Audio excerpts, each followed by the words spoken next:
Back at home, feeling misunderstood. In between these ears ain't nothing good. They didn't have a couple of their key guys, but I'll say, Northwestern's a damn good football team. They are good. They are well coached. The Pat Fitzgerald's been there forever. It's one of those programs that is, a lot of 4-year guy kind of players. It's not one of those like one and done, like in the.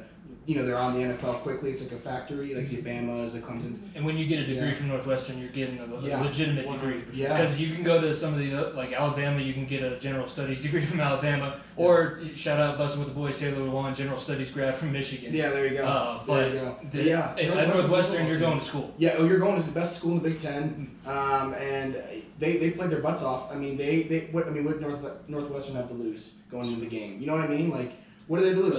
They lose the game. It doesn't matter. They took the pressure off themselves when they lost. Who beat them? Was it Wisconsin? It was a horrible loss against Michigan State. Yeah, Michigan State. Yeah. They lost. They took all the pressure themselves when they lost to Michigan State because they weren't in the running for the playoff anymore. Yeah. Because a one-loss Big Ten champion wasn't getting in this year. No. Normally that'd be okay, but not this year. I agree with you, but Ohio State. Obviously Fields struggled, but who could not? Trey Sermon was just unbelievable in that second half. Oh my God, he'd take over. One of the best rushing performances we've ever seen in college football history. The dude literally ran 3 full football fields plus change. That's crazy. And rushing yards alone. That's just absolutely insane to think about. That's why I love Big Ten football, because they're going to run the ball. They were talking about Northwestern in their game before against Illinois. They ran for 400 plus yards too. Shout out Brandon Peters, Illinois quarterback. What's going on, buddy? You're on the internet now, so you watched a little bit of the game with me right before we left on Saturday? Yeah, I watched a little bit. I honestly wasn't as invested in it as probably you were. Let's talk about, because we can talk about a lot of different things with Ohio State. First, let's talk about my feeling on Justin Fields being overrated. Here's my thing about that, and it kind of stems. Here we go. It stems a little bit because I don't. He has my respect a little bit, but I don't respect him a lot. I don't think that he's a great leader, and I look for leadership first at quarterback. Okay. That goes back from him being on QB1 on Netflix, because I could have been editing, but I didn't think that he looked very good on that show. I think he looked more like a douche, and he was only out for himself. But he hasn't been able, he's won big conference championships at Ohio State. That's basically a regular season game at this point. He hasn't won in the postseason to give me anything to say that he's on the same level as Trevor Lawrence. There's a couple of things. I think that coming from Georgia, he was originally committed to Georgia, transferred. I think there's a lot of great things that have come out of it. One, he transferred to Ohio State. Ohio State was basically had quarterbacks. JT Barrett was a good quarterback. He wasn't elite. Dwayne Haskins was a great quarterback. He wasn't elite. This is the first quarterback in Ohio State since Troy Smith, Terrell Pryor, that is elite. And when I mean elite, he's got the arm power. He can throw the ball. He stepped up as leader this year. I think last year, I agree with you, Jimmy, he was kind of a little bit more timid when it comes to kind of the leadership role. He earned a lot of my respect in the Michigan State game because he had to play with 4 of 5 backup offensive linemen, and he's running down the field on reverses and blocking, so I'll give him that. But he still has not lost a game in the Big Ten. I don't care what you want to say, he has not lost a game in the Big Ten. He's undefeated. He's beaten the likes of Penn State twice, Michigan State twice, Indiana twice. And these aren't easy opponents. He beat Wisconsin. They are tough opponents. I can't say the same for Trevor Lawrence. In the sense that Trevor Lawrence beat Alabama at the height of their dynasty. True, but as a true freshman. Trevor Lawrence also is one of the best quarterbacks we've ever seen. He number one, no doubt, a number 1 pick. There's not even a question. Him and Justin Fields have always, because Justin Fields, they're the same class. Justin Fields was number 1 dual threat quarterback. Lawrence was number 1 pocket threat quarterback. Yeah. So they've always. That's why I think it's fair to compare the two, because that's all they've been doing their entire careers since high school, being compared to each other. I think they're both from Georgia, because I know Trevor Lawrence went to Cartersville. And I can't think of the name of Justin Fields High School. Yeah. It's basically the big stage, because I think that in the biggest games, Justin Fields, even against Indiana, he had a terrible game against Indiana. That's good, but he, in the bigger moments, I see him kind of fading away more than I see the team. The team around him is absolutely incredible. Ryan Day, I'll give Ryan Day his credit, because I don't like Urban Meyer, but Ryan Day is a good man, and he's leading that program out of the depths of hell where they are because they're the most hated program in college football. Wait a second, Dubs the hell. He was handed the keys to a Ferrari. No, I'm not talking about on the field. I'm talking about image-wise. So Ohio State's the fucking villain. Oh, they're always going to be the villain. But now they have a respectable guy. Like they're not having a guy buy tattoos for his players, Jim Tressel or Urban Meyer, who has a heart attack every time there's a scandal come out about his program.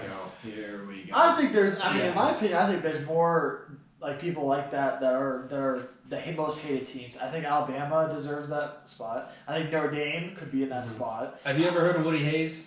I'm pretty sure a lot more people. Look, if you're not getting hated on, you're not a good football team. No, that's true. Honest. Like, and they're the evil empire because they're always around. They're in the fucking playoff again. I don't. I mean, Ohio State Clemson round 2. I don't know. Are you not jacked up for that? No. I don't think it's going to be. I'm fired up. It's going to be a I good love that game. game. Clemson's gonna win. I'll tell you one thing. That game is going to be a lot. Promise you. That game is going to be a lot better than Notre Dame Alabama. 100%. Yes, hopefully it's better. That's not. There's not too much to go on that one. We saw Notre Dame Alabama play in the national championship a few years ago. We saw Notre Dame in the college football playoff against Trevor Lawrence that same year that he beat the shit out of Alabama. I don't know. We're waiting to talk about that because we got plenty of time to talk about the pick'em. Other conference championships, I know I got a little bit of heat for Iowa State and Oklahoma saying Iowa State I think shouldn't have been the underdog in that game. First half was terrible. That was not good for Ohio State. Brock Purdy came back and did his best. One of our colleagues on the network, on the Unhinged Sports Network, High Low, said he did his best Daniel Jones impression where he let him just close enough to make you have hope that it was going to go on. Yeah. Of the other conference championship games, the ACC, Clemson Notre Dame, that was not a game at Bama, Florida. What do you think? What was your favorite conference championship game of the weekend? I'll go. You haven't said it. Yeah. You haven't said anything. Yeah. I'll go with Bama, Florida. Honestly, going into the game, I thought that Florida was going to give Alabama maybe a little bit more of a run than they did. And originally, when it was going back and forth, I think it was either the first quarter or the first quarter and a half. I was thinking maybe I was right. Maybe Florida might pull it out, but then Bama turned on the Jets, and there's no catching Alabama when they turn on the Jets. So yeah. Devontae Smith is he's he's the first wide receiver in the Heisman race that I can remember for a while. Yeah. And I think it's not out of the realm of possibility that he wins that award, but their offense is. If you want to talk about the keys to a Ferrari, their offense is humming right now. Yeah, no, that's a good one. I would say for me, I would say the American game, the American Conference game between that was the primetime game. Mm-hmm. That was Tulsa against Cincinnati in a rainstorm. I mean, absolute blowing, and I know exactly how that is. I've sat through a couple of those games. Just horrible, 35, 36 degrees, snowing, sleeting sideways. Yep. Heck of a job from both teams.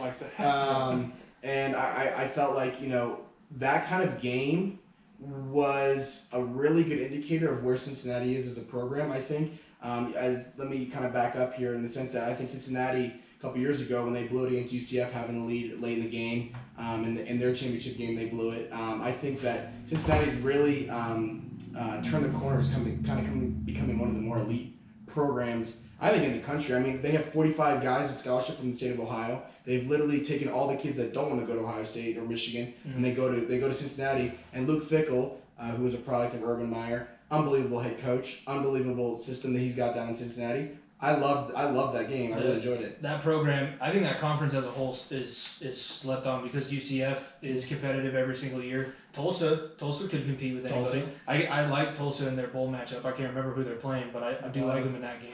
And then, I think they're better than the Pac-12 right now as far as the conference wise. Yeah, conference, because you got SMU was ranked in the top 25, Cincinnati, UCF. There's a lot of good teams in that conference. Yeah. And I mean even Conference USA, because we talked about Appalachian State. They're the first bowl champion of 2020.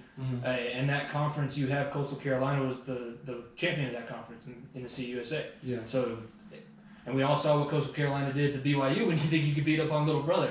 Little Brother punches you back in the mouth. Yeah, true. BYU got stepchild, and they got brought back down to reality. You can't pick and choose the easiest school and then go out and get the shit kicked out. Well, to be fair, BYU didn't have 5 days to prepare for this team, and they had to travel all the way from Provo all the way over to Carolina. I'm not giving excuses, but I'm just going to say this. It was kind of a flip of the coin. It was kind of a not giving them excuses, but time change. I'm just saying, I feel like if they would have had a week to prepare, a full week, you know what I mean? as Coastal didn't have 5 days to prepare versus 7. I completely you know what I mean? agree with you. And going over to the East Coast always sucks, especially coming from Colorado. Yeah. That is always terrible. But you're a college football team. You know this. True. You know you have a game every week. Coastal had 5 days to prepare too, and it wouldn't have looked as bad if BYU didn't turn down the Pac-12 a week earlier. When Yeah, they that said, was bad. That was we'll play anybody, anytime, anywhere, and Washington's up there like, come on, let's go. Yeah. You know what? We're okay over here. We'll stay over here. No, they went to Carolina to play the Sisters of the Poor, what they thought were the Sisters of the Poor, and that 5'9" center for Coastal Cal. I can't. He's tough. He's man. I love that kid because I was looked at as a short center, and I'm 3 inches taller than that kid. Oh my God. I'm looked at as a short center, and I'm 5 inches taller than that kid. I love that team. Absolutely love that team. The tallest person that they have on that line is what, 6'1", maybe? I think. So. Yeah, you're right. I think they're called the Mighty Mites. That's their O-line team name or whatever. They call them the Mighty Mites. But hey, they deserve it, man. They deserve it. 100%. Yeah. College sports is amazing. You gotta love it. I mean, well, going back to that, I mean, my favorite game, I mean, out of the title games, I'm gonna go Bama versus Florida too, because seeing what that You're offense. wearing the Jets and It's- you're it's- agreeing with me today. It's It's a good day. I mean, it's hard for me to pick against this game. The fact that this Alabama offense lost Jerry Jeudy, Tua Tagovailoa, Damian Harris, Henry Ruggs, and their offense is better. Jalen Waddle, because he's been hurt Jalen all Waddle year. also hurt. This offense is better. I don't know how that is possible, if we're being honest. It's absolutely Matt Jones is insane. the quarterback. He's not Tua Tagovailoa. Who's that hybrid receiver they have? That's like a hybrid tight end receiver. I forget his name. He balled out against Florida. He was a killer. Kind of reminds me of O.J. Howard kind of guy. You know what I mean? Yeah. That tight end who took back the kick in the championship. Yeah, it's very hard to see anyone beating this team. And then also, I mean, Florida had a chance to come back in the game. And the boy, Charlie Scott, sealed the game and basically shut down Florida's chances at getting close to the end zone. What an absolutely fantastic... Shout out Chuck, man. He pinned them within the 10-yard line and pretty much ended the game right there. Hopefully Charlie, I mean, he's got an SEC ring now. Hopefully he can come back with a natty too, because I'd love to see that for him. Are they the Rose Bowl or are they the... They're the Rose Bowl. Rose Bowl, a Texas. Rose Bowl championship ring would be pretty fucking sweet. That too. would be sick. As a college football fan, I might take a Rose Bowl championship over a national championship ring. I mean, it's not the same because That depends. yeah, it's not the same because it's not at the Rose Bowl. I mean, Yeah. 'cause, Yeah. I mean, I've been to that stadium. That Yeah, I was Rose there Bowl last- stadium is That's one of the beautiful. it's on my bucket list. I went I mean, there for the Ohio State Washington game. It's Yeah, sweet. I saw a UCLA game there, and that was nothing compared to what usually Oh, is there. I would've- So My dad actually, guys that he played college football with, got to go to the Rose Bowl when it was Oklahoma, Georgia, and Baker. Oh my God. And Sony Michel had that or it was Baker and Jake Fromm, but Jake Fromm didn't really affect the outcome of that game. I still count it as probably the best college football game I've ever just sat down and watched, but the Rose Bowl is something different. Yeah, it totally is. Totally is. It's The feeling. Yeah. The feeling is totally different. I've been to all 4 of them. I've been to Rose, Sugar, Fiesta, and Rose. Rose is by far #1. I mean, it's just like a really cool atmosphere. Not necessarily. It's just like the whole. I mean, that stadium's Yeah, got so much history. Oh yeah. Now we mention O.J. Simpson now, but O.J. Simpson kind of built the legacy that was built on, and they've been carrying it through. Pete Carroll and Reggie Bush made it famous again.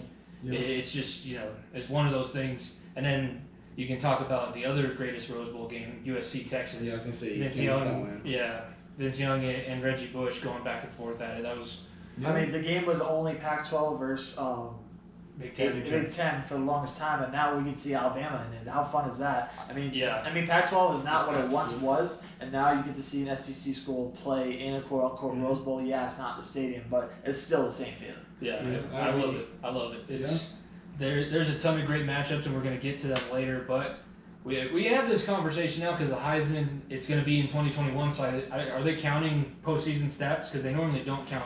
Yeah, they don't. Good question. I don't know. I don't think they usually normally count. I mean, because it's a shortened season, so I think to try to make it more fair, they could, Yeah. but it's probably not going to happen. The top 4 right now, Justin Fields actually not on it. I guess we can talk about that. Is that warranted? Because a 6-game season, it's not Ohio State's fault, and I defended Ohio State on that fact that they should be in the playoff because we had a lot of people come after us and say that they shouldn't have been. I was pissed off about Notre Dame being in the top 4. Everybody else was pissed off about Ohio State being in the top 4. But should Justin Fields be in the Heisman race with only 6 games? Dom, what do you think? With only 6 games, I still think that he deserves to be in the conversation, but in all honesty, I mean, in my opinion, nobody's going to beat out Trevor Lawrence. He's got the most. He's talked about the most. He's got some of the best stats here. I mean, he's only thrown 3 interceptions all year. He's got a 70% completion percentage. He's got all these different things that you can talk about. And in a quarterback, that's the reason why he's going to be the number 1 pick, because he's the most consistent and he plays his game no matter who he's playing against. Now, going to when they lost to Notre Dame, you didn't have that factor. So that is probably the biggest reason why Notre Dame ended up beating Clemson. But if we're talking about putting Justin Fields into that same conversation with only 6 games, I think it's fair, but you have to take into account a bunch of other different ideas as well. I think the thing we gotta look at with teams that have short seasons, you gotta look at the game averages. I think that game averages, what are they averaging in those 6 games? Because if those numbers are very similar to what Mac Jones had, what Trevor Lawrence had for Justin Fields, then he deserves to be in there. But if you look at overall stats, I mean, it's going to be way over inflated. Definitely. When you have to look at the averages, especially against certain opponents. Like with Justin Fields against Indiana, which was a top 15 school. If you look at Trevor Lawrence against Notre Dame in their ACC championship, that's the games you got to look at to determine this, in my opinion. Yeah, I'm with you, Nick. I'm with you. I don't think I don't think Justin Fields should be in the Heisman. I mean, he's a great quarterback. I mean, I'm not ripping on him at all. I just think it's not his fault. I think it's the Big Ten's fault. I think it's the fact that we will not get into this, but Kevin Warren doesn't have a spine. But that's just me. Right now, I don't think, as far as, playing on the field is one thing, but I think that right now, as far as for the amount of games that they have played, Mac Jones, Trevor Lawrence, Kyle Trasker, they're for 1,300 yards and 15 touchdowns. I know you want to say that Mac Jones gives them the ball. Put it this way, this guy is one of the most dynamic, and it's not only just catching, as far as a receiver. I haven't heard, an announcer say, you don't want to kick to this guy, since Devin Hester. This guy, he has a legit chance of taking every single kick back. I think he deserves it. I think if there's any year that a non-quarterback deserves it, this is the year. This guy has played every single game. He is as dynamic as they come. This guy is unbelievable. He's got the speed. He's got the route running. He can catch. He can return punts. There's nothing this guy can't do. He's the best receiver by a mile in the country, and it's not even close. I think he deserves a Heisman. I think that Trevor Lawrence hasn't played enough games. I think Kyle Trask has lost too many games, especially against LSU. And I think Mac Jones had the blessing of throwing to Devonta Smith the whole season. So I think why Mac Jones' numbers look good is because of Devonta Smith, and I think that's why he deserves the Heisman. I don't disagree with that at all. It's just very, very hard to give to a receiver. It's a logical argument, but I don't think that the general football fan and the media people that they have vote on this award are going to look at how dynamic Devonta Smith is. It's unfortunate. We could see a thing where we see Offensive Player of the Year could be Devonta Smith, and then maybe the Heisman still goes to Trevor Lawrence, just because the Heisman is usually, it's unfortunate it's like this, but it's like this. It's usually a running back and quarterback. Yeah. Most of the time it's a quarterback. It's annoying. I don't like that the Heisman usually just goes to quarterback. Obviously, it's the most important position. It's the position that gets the most attention. And last year, quarterbacks are the easiest. Quarterback's second most important position behind center. Wow.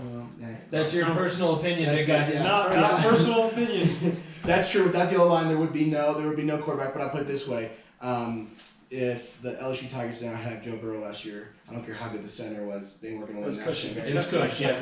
You got to watch who you're staying that around, because offensive lineman, Bronco fan. You might as well have been an offensive lineman anyway. He was for a while. The one thing I'll say about Devonta Smith, if you want to talk about the guy who's improved the most since the first time you really took notice, is Devonta Smith. Yeah. Because the first memory I have of him in college football, and I know he had a lot of big plays that season, he's the one who caught the game-winning touchdown pass when Alabama beat Georgia in the national championship, and he's just gotten better every single season. Mm-hmm. And he's a senior. He stayed there all 4 years. Not many people at Alabama do that unless you're an offensive lineman, because the offensive line likes to finish out their degrees, but everybody else normally gets in and gets on. Who was that guy from Alabama that was their rock for was it the center who went down? I forget his name. He got injured. Oh yeah, I can't think of his name. I just saw his name too. Yeah, he God, that was so sad. But he stayed outside around the card to watch them win. That was pretty cool. Yeah. but hopefully for a quick recovery. I think it was.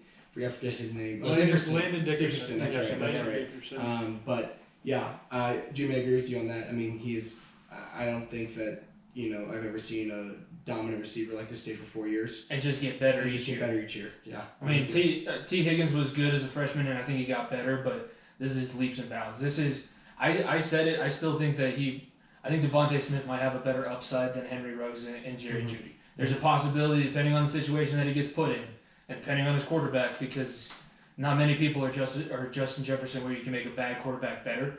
But Devontae Smith has the possibility and the ability, in my eyes, to do that. And it's very risky, but we could see a thing, Jimmy, where Devontae Smith is there at number 3 for him and Joe Burrow to be in Cincinnati. Yeah, that's true. But then we still wouldn't have an offensive line to block for Burrow. At that point, you throw just wide chuck- receiver screens and have him run down the damn That's field. true. Just That's what have we're Joe doing Burrow now. chuck it up there. Okay, but now you got another threat to do that with. We're not talking about the NFL because they're playing right now, and I'm already getting text updates that it's not going well. Let's go ahead. We could look at that real quick before we get into talking about the rankings. Oh, it's 3-0 Bengals. What are we talking about? What are you talking about? You're the one who talked about it. End of the first quarter, 3-0 Bengals, as it sits now. I will like to point out that that's how the first quarter ended against the Seahawks for the Jets, and then they ended up getting blown out 40-3.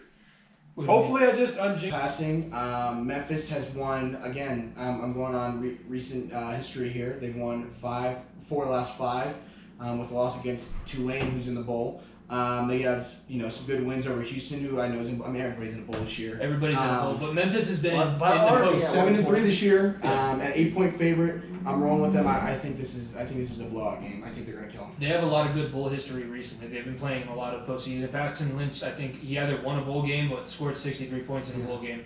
So they know how to score. And really, postseason college football in the small bowls, you're looking for the 68-65 shootouts, and I think this is what this game is. I think this is a 45-14 kind of game. Oh, by the way, Cincinnati's up 17-0 Interesting. over the Steelers. Do they not have their starting lineup then? I don't know. Or Niko, go I ahead. guess Brandon Memphis Allen or Brian Finley is the real deal there. But I'll stick with the table here. I'm not going to be on an island on this one. Like Jeremy said, Memphis, I think it has more talent around them, FAU. They have a bunch of those last chance you guys basically, and that's their claim to fame, and that's because Lane Kiffin was there. I'm gonna go Memphis here too. FAU is not the program, and Memphis is, and that's not saying a whole lot No. because neither of these schools are quote unquote football schools. So either way, I'm gonna go Memphis here too. Memphis is getting there. That's what I'll leave you with. Memphis is moving in the right direction, and Florida Atlantic, I think, until they find a coach to take over for Lane Kiffin that'll really lead them, they might be struggling for a little bit. Next game, on Christmas Eve, the New Mexico Bowl, the only game, Hawaii is taking on Houston in the New Mexico Bowl. I'm going with Hawaii. I think the Rainbow Warriors are going to be up to play in a bowl game. They normally don't get to play in one, and this could be. That could be a good hot pick there. Houston's favored by 13. College Game Day Superdog pick. Is that going to be your Superdog pick? That'll be my Superdog pick. I think Hawaii is going to be up to play in this bowl game, and I think Houston is probably more talented, but they're not that much more talented than Hawaii. All right. The only thing holding Hawaii back is that they have to have a minimum amount of players from the island. Other than that, they'd be a hell of a destination because you can get the best players in the country. Hey, you want to go to school for 4 years on the island? Yeah, I'll go. Isn't Hawaii basically like a quarterback factory? Tagovailoa, Marcus Mariota. Yeah, they just don't go to the University of Hawaii. Yeah. They just don't stay in Gabriel's in Hawaii too. Mariota. Yeah, Mariota. Yeah, they're quarterback you over there. Oh, Jeremiah Masoli. Wasn't he Hawaiian? Timmy Chang, Jeremy. What was the guy? Colt Brennan, Hawaii quarterback a long time ago. There you go. Yeah. I'm going Hawaii. I'll see where the rest of the table lands. I might be the only one on this one. Dom, you want to go next? I'm also going Hawaii. Wow. Okay. Brothers are going with the upset. Superdog brothers over here. Apparently, the two of us share the same brain, or we're always on the same frequency, however you want to look at it. But yeah, I completely agree. I think Hawaii is going to be up for this game, and I think Hawaii is going to end up beating Houston. So, I'm gonna pick Houston. Houston is a 13-point favorite again. I'm gonna go with the travel factor again on this. I think that Houston lost 3 of the last 5. They're 18-point favorites. Their quarterback Tune has 13 touchdowns, 7 interceptions, 1,800 yards. Cordero for Hawaii's got basically the same stats. Closer game than I think. 13 is not going to be. I would bet plus 13. Take 13, yeah. But I still think Houston pulls it out. I'm gonna side with Jeremy here too. I think the one factor people are forgetting is, let's be honest here. Do we really think anyone on the Hawaii team has ever been to the state of New Mexico? They're playing it in Texas, by the way. The New Mexico game is being played in Frisco, Texas. Yep. Okay, either way, I don't think many of them have been to the state of Texas. No, they definitely. This is the longest travel for anybody on Hawaii. So I'm still gonna pick Houston just because of that jet lag, and I mean it's. Do we want to talk about the last time Houston was in a bowl game? When was that? 2 years ago, and they got beat by Army 70-14. Oh Jesus Christ! So I'm saying things change around. Roll We'll split Cougars. the table again. Yeah. Oh split the boy! table again. Oh boy! I can't go based off of that last performance in the postseason. Next game on Christmas Day, the Camellia Bowl. This is a hell of a game right here. Marshall versus Buffalo is going to be a good one. Buffalo, the MACtion runner-up, got upset by Ball State in the championship game. I know Beyond the Press Box is super happy about that, so shout out those guys. If you're listening on the network, they played directly before us. I'm going, in this one, Marshall. I think Buffalo, their offense has been putting up insane numbers, especially in the running game. Their running back, 1 second, I'll be able to pull up his name. Patterson, 1,000 yards in 6 games is fucking insane. That's one of the most insane college football seasons I can remember for a long time. I was hesitant on this one because the last time I was looking at Marshall, they were undefeated and they went into a game that they should have won and lost. That was the Rice game. They got blown out or shut out 20-0 against Rice, and they were on the way to being in the conference championship in the CUSA. So I'm a little bit hesitant, but I think Marshall is better than Buffalo. And I can never really trust a MAC team because MACtion is MACtion for a reason. It's because it's the weirdest football that anybody... Like, Barstool had a prop bet that there was going to be 13, over under 13 missed or muffed kicks in the first week of MACtion, and it hit over by like 5. Oh my god. So the MACtion, it's fun, but it's not great football. Marshall, at least, the Thundering Herd still plays football. So I'm going Marshall on that one. Don, keep going. Are you gonna stick with your brother on this trend? I'm not. I'm going with Buffalo. Oh. And it's because of their running backs production. 1,000, like you said, 1,000 yards in 6 games is incredible. 19 touchdowns. 19 touchdowns. That's also insane. But I also think that just this one could end up being one of those shootouts that we're looking for anyways. But I think with the clock management and being able to run the football basically at will is what I'm projecting. I think Buffalo's going to pull this one out.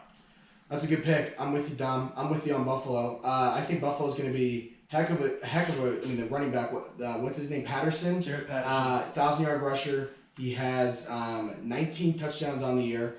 He also set the single game touchdown with an 7 or 8 touchdowns in one game. That's ridiculous. Yep. Yeah. That was like 2 weeks before the conference championship. I remember that. Buffalo 3.5 point favorite, over under 53.5. I think the under's going to hit. I think Buffalo's going to control the game, control the clock, run the football.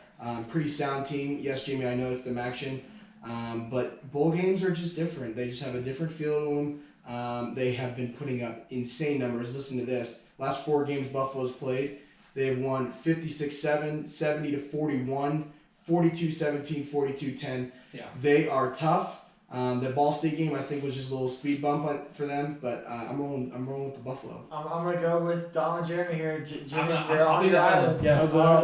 I mean, I'm gonna disagree though, Jeremy. I think it hammers the over. I think we're gonna see a game where it's gonna be like 60-70 or something stupid like that. The 70-14 game was the one where Patterson had 8 touchdowns. So he's the reason why it was 70-14 or 70-40. Yeah, so I think we may see something like that. If I'm being honest, I think the over pounds. The 75 would be a good over under for this game. Yeah, if I'm being honest, I think that'd be more likely. But I like Dom and Jeremy said, I'm not gonna be a dead horse. Their running game is gonna be way too much for Marshall. Marshall, They probably are more structured because it's the MAC, and Buffalo will just win stupid games. But like I said, I think this is going to be a stupid game where there's going to be no defense played. So for that matter, I'm going to go Buffalo. I think it's the best matchup up until this point.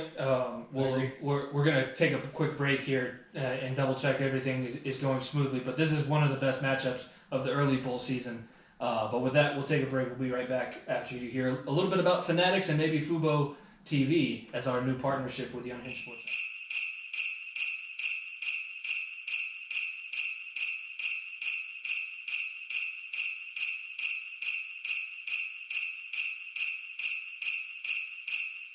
What's up, Benchwarmers of the Unhinged Sports Network? We're here to talk to you today about Fanatics because I mentioned it in the episode that I believe is out by now that you're listening to this, but I got a nice Bengals shirt. I got the 3/4 with the burrow on the back and the Tommy Hilfiger sweatshirt. So, I mean, it's quality stuff, too. And I know Nico's been hounding that website ever since we got the link, too. I know. I'm a closet Titans fan, so I got myself a Derrick Henry jersey just because, you know what I mean? I mean, there's so many great deals on there. Yeah. If you use our link through the link tree as well, man, you can click on the link and you can buy whatever through that time. You can buy basketball stuff, hockey stuff, football stuff, baseball stuff, NASCAR, soccer. I mean, really, there's so many great things on there, man. All officially licensed. All officially licensed stuff, man. There's so much good stuff, and you can buy whatever. And it's that time of the year. Go get yourself your parents or your friends some jerseys or some stuff, whatever it may be. They have shooter sleeves, basketball shooter sleeves that I got too. So coasters. There's so much stuff. I've seen coasters, a speaker. Possibly got somebody a Bluetooth speaker that's their favorite team. So there you go. Or you could be your own Santa. You can get a gift for somebody else, the sports fan in your life.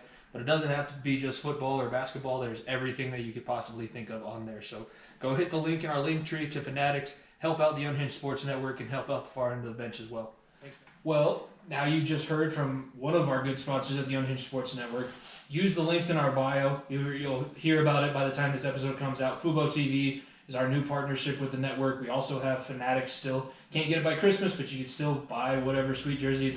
They're really pushing hard the the city jerseys, the NBA city jerseys. You can buy all those there. Yep. I'm pretty sure the throwback retros will be on there soon for the NHL. Yeah. I'm not sure they have some youth sizes, but they don't have the full stock. They'll get the full stock. Yeah, they'll get the full stock soon, so you can get all that good stuff there. Anything that you use our links, like buy through our links, goes to the Unhinged Sports Network, and that'll go to everybody on the network to build up their equipment and maybe a studio space and maybe just, it'll make our lives a lot easier. Just produce better content for everybody else. Let's continue rolling with the pick'em. We left off at the Camellia Bowl on Christmas Day. Now, next game, FBC Mortgage Cure Bowl.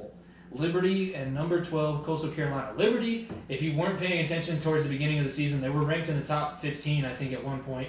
Had one game that they lost, but they were putting up great numbers early on in the season and scoring a lot of points against, you could say, they weren't playing the best teams, but they beat Virginia Tech, who's in the ACC, and now they lost by 1 to North Carolina State.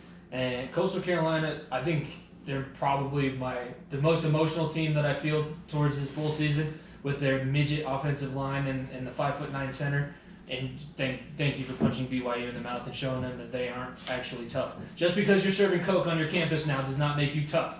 Just because you can have caffeine and hold your girlfriend's hand in the quad, that doesn't make you a great football team. But Coastal Carolina has been one of the better stories so far. They're 6.5 point favorite. I'm picking Coastal Carolina.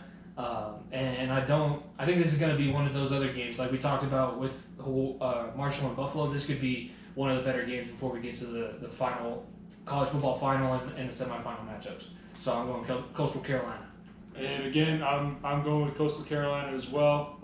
Basically just echoing everything that Jimmy said. I think this one could definitely be one of those shootouts that we see. And honestly, even if it's not, it's going to be, even if, it's not a huge score game or anything like that, it's going to be a good game either way. So here's my super dog. Liberty. I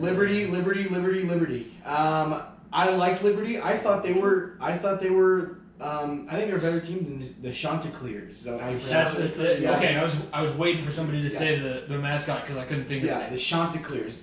Liberty, the NC State game. I watched that game. That was a heck of a game. Mm-hmm. Coastal Carolina, just for me, dirty team. I know that's gonna piss off Jimmy. And I know it's gonna piss off Dom. Dirty team. Hey, whatever. You know what? They need that edge. They gotta be dirty because they don't got any talent. I'm with you on that. But I think this is where the Chanticleers hit their roadblock. I think Liberty, they got a great coach in Hugh Freeze, old Ole Miss coach. They're a 6.5 point dog. This is ring that bell. This is my super dog. Damn. Yeah, Jeremy, welcome to your island, buddy, because I'm going Coastal Carolina too here. I mean, Coastal Carolina, they've been a fun team to watch. I mean, they're a good story. One of the people that got me into Coastal Carolina was Pat McAfee, because on his Hammer It Down, he always picks Coastal Carolina because The teal turf. Underdogs and The game today was on the teal turf too. Yeah, all that teal turf and all those mullets that they have, and on the defensive side, man, what a fun story. I'm picking Coastal Carolina for that reason too. So fun stats to kind of throw out there for the listeners. McCall, the quarterback for Coastal Carolina, 2,100 yards this year, 23 touchdowns, 2 interceptions. That's pretty damn good. Their running back, Maribel, 844 yards, 12 touchdowns. They're a tough team, but I'm rolling with the Flames. You're sitting with three guys who, when we played right on the edge of what was legal and what wasn't legal. So I think that's where you're missing out on the Coastal Carolina being dirty. We don't care. I love Dennis Rodman in the 90s. Give me an elbow. Give me a Ron Artest back. Bombs fighting after every play. It was good. It was a pile. Yeah. Hey, they're a fun team to watch. Whether you like it or not, they're a fun team to watch. Next game for that Union Home Mortgage Gasparilla Bowl. South Carolina University of Alabama Birmingham, the Trailblazers. I know Dom's very familiar with them because if you played the old NCAA games, he liked the dragon on the side of the helmet. He would play with. I'd beat Oregon, he'd beat UAB. Granted, I was 8 years old at the time. I didn't care about the stats or who was good on the team or anything like that. I saw the dragon and I liked it. So, I'm gonna start, and it's interesting saying this because UAB is recently coming back after reviving their program. They cut their program. And then they revived it a few years ago. Didn't they go undefeated maybe like a year ago? Yeah, I think they went undefeated the year after they brought it back. The video of the athletic director coming in and telling the football team, "Hey, we're cutting your guys' program," and then all the just the visceral reaction, and then to see where they got it when they brought it back, and they proved that they do belong on campus and they're a good program. I think that's kind of where I'm leaning towards. And South Carolina is the worst SEC team of the season. They are absolutely. Worse than Vanderbilt? Oh, I don't know. We should have those two teams play and see who's the worst team in the conference. But South Carolina is not good this year. I'm going Alabama, Birmingham. Give me the Trailblazers, and I think that it's big. I think this is going to be one of those times where we see a Group of 5 team dominate a Power 5 team. First off, before I tell my pick, shout out Ken Seals, quarterback at Vanderbilt. He was one of my buddies. But I am also going with UAB as well. I really don't have a reason, honestly. This is one of those games where I'm just kind of like fuck it and picking the team. Were you a Game of Thrones fan or your Mother of Dragons fan? You can claim Khaleesi for this one because it's the Trailblazers that are dragon. I'm a nerd, but I'm not that big of a nerd. So I'm gonna roll with you guys in this one. I think it's the Blazers here. They had the last 5 games they've played. They've won 3. Do you like them at 6.5? Yeah, I do like them 6.5. To repeat what you're saying, Jimmy. The Vanderbilt got beat by South Carolina 41-7. So Vanderbilt's by far the worst. Okay, yeah. But I'm not giving South Carolina any credit. No. They fired their coach this year in Muschamp. He got fired. And I just like UAB. I like where their program's headed. They played some good opponents. And I really like kind of where this is headed. And it's in the Gasparilla. Oh, Gasparilla. In Tampa. So I'm rolling with the Blazers on this one. I'm gonna agree with the table here. I'm going UAB too because I like the story. It's then that program. I remember seeing that video from a few years back how they had to cut the program it was a tearjerker, and now they're back. And like you said, they had that undefeated season. I love the good story. Like I said, South Carolina, they haven't been relevant. They haven't been relevant in any sport besides basketball a few years back. The weird thing is, like going back to 2013 and Davian Clowney, they were perennial top 15 team before that. Spurrier was the head coach. Like, it's not that far off that South Carolina was one of those SEC teams that could beat anybody else in the country, but they are a far cry from whatever they were. Oh yeah. I think it's the same quarterback still. Actually, it's not, but they had a quarterback who had a pretty good story. But big softies here sitting at the table. We go for the story more than I really go for anything else. Niko's had a couple of those. We're not very logical with our picks sometimes. Sometimes we're the emotional. That's the Italian in us. We got to go with a heart. You broke my heart. Don't come back at me again. The next one for that day, the Surf Pro First Responder Bowl, Louisiana University, the Raging Cajuns, number 19 in the country, Texas San Antonio, the Roadrunners. UL's favored by 13 in this game. I'm going with the Raging Cajuns. San Antonio doesn't play anybody during the regular season. At least Louisiana, they're 9-1, and their one loss is to Coastal Carolina, who we already talked about how good they are. and they look pretty dominant in the rest of their season. They beat Appalachian State, who just won a bowl game earlier today, 24-21. So I'm going with the Raging Cajuns in this one. I am also going with the Raging Cajuns in this one, just based off of the same principle that San Antonio just doesn't play anybody during the regular season. So I think Louisiana is just going to wipe the floor with San Antonio. I'm in agreement with both you guys. Louisiana 9-1 in the year, great year. Beating Appalachian State at Appalachian State, that was a good win. And I think their quarterback Lewis, 17 touchdowns, 7 picks, and 2,100 yards throwing on the year. I like the way that they're headed. I think Louisiana had a great year. They had a huge win at the beginning of the year against Iowa State, who was in the Big 12 championship game. They lost to the Chanticleers by 3. So tough team. I think that they are going to blow the doors off of University of Texas San Antonio. They're a 13-point dog. I would hammer Louisiana on this one. I mean, this is the best named, best named bowl I think you could have. The Raging Cajuns versus the Roadrunners. You do not see that very often. Call it back me. I bet you the Raging Cajuns know a thing or two about catching a Roadrunner. You gotta love it. So I mean, it's a fun one. It's called the First Responder Bowl. I'm gonna stick with the table here. Like I said, Louisiana University has shown me more this year than Texas San Antonio has. There's a reason why they've gotten some respect and they're ranked number 19. So for that reason, I'm going to Louisiana as well. Their offense is sneaky explosive. They can score points very quickly, so that's another thing to consider. Over under 57.5 in that one. I would take the favorite, and I could possibly see the over hitting just because Louisiana's going to score a lot of points. I don't know about their defense, but their offense can score. Next one, the last game of the day on the 26th, Lending Tree Bowl, Western Kentucky and Georgia State. I don't know much about either team. I went with Georgia State. Just basically, if I had a coin at my desk today when I was filling this out, I would have flipped it and chose based off of that. But I'm going Georgia State to beat Western Kentucky. That's really all I have for that one. For this one, I'm actually going with Western Kentucky over Georgia State, mainly because I looked back at Georgia State's schedule and the 2 ranked teams that I saw them play, which were Coastal and Lafayette. They've lost big to both of them. So really, in my opinion, the 2 teams that actually that should have been good competition, they didn't show up for. So I'm going with Western Kentucky. Dom, good pick. I'm going to go with Western Kentucky as well. I think that looks like they have their quarterback, Pigromi, I think is his name. 1,400 yards, 9 touchdowns, no interceptions on the year. So that was a pretty interesting stat there. But I like the Hilltoppers in this one. The Hilltoppers is a funny name. Yeah.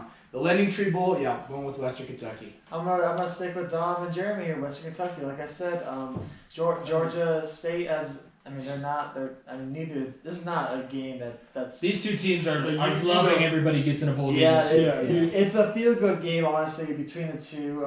But based upon, like Jeremy said, the stats of a quarterback has been pretty impressive, and I don't expect Georgia State to be able to slow him down that much more. So I'm going to go Western Kentucky as well. I think, if I'm not mistaken, Georgia State runs a triple option offense, which could be an X factor because college defense.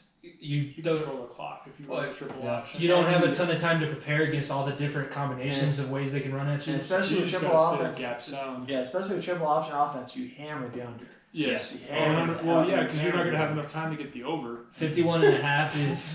I mean, in all honesty, seriously. Yeah. But going back, the triple option is hard to, based off of all the different combinations and stuff that can happen. But as long as you stay gap sound and keep contained, you're fine. I might be completely wrong. It might be Georgia Tech.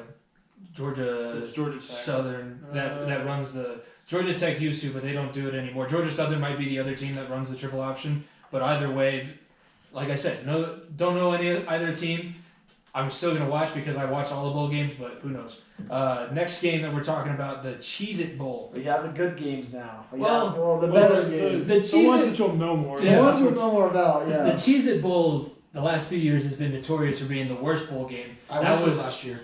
Well, Air Force, Washington State. That was a good Chuck. one. 2 years ago, though, when it was Texas, TCU, and Oregon. Oh my God. It was absolutely awful. Neither quarterback threw a completion, I think, in the first half. There was some stupid stat like that. The Cheez-It Bowl is notorious for being, it's something weird is going to happen.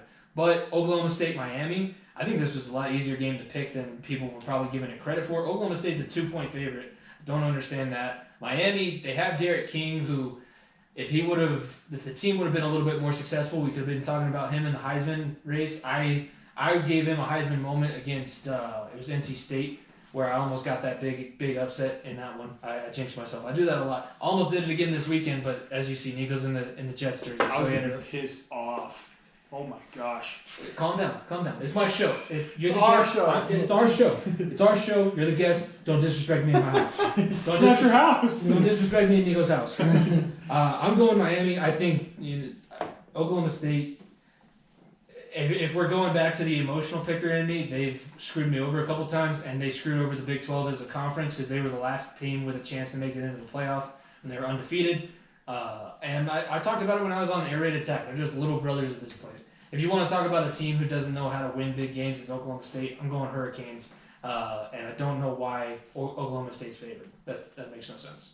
I'm actually going with Oklahoma State, and partially because, they were projected as the favorite, even though it's only by 2 points, but also because I feel like Oklahoma State does have that little brother mentality, and as we have seen with our little brothers team, but also teams that have just been beaten up on for years and years, once they get into gear and once they decide that they want to play and they're pissed off that they've been beaten up so long, they're gonna take that out on everybody else. So I think that's what's going to end up happening here. Oklahoma State over Miami. Let me give you the lock of the century. This is the lock of the century. Oklahoma State is the lock of the century here. My dad went to Miami. Oh, man, you're not going to be able to go home. You're not going to be able to show face in your house. Your dad's going to kick you out. My dad is an alum of the U. Oh, and man. I remember how excited he was when we went to Miami. I remember. When I walked out the door tonight right before I came here, he said, pick Oklahoma State. Here's why. Okay? Since 2008 to 2019, the Hurricanes have won one bowl game, and that was against West Virginia in the Russell Athletic Bowl in 2016. Here's something even better. They got shut out by Louisiana Tech in Independence Bowl 14-0. Yeah. This is the lock of locks. Miami doesn't show up for bowl games. I know this for a fact. You know what? The line is 2 for Oklahoma State, 2-point favorite. Should be 20. Miami won't show up. They're going to get killed. This is Oklahoma State all day.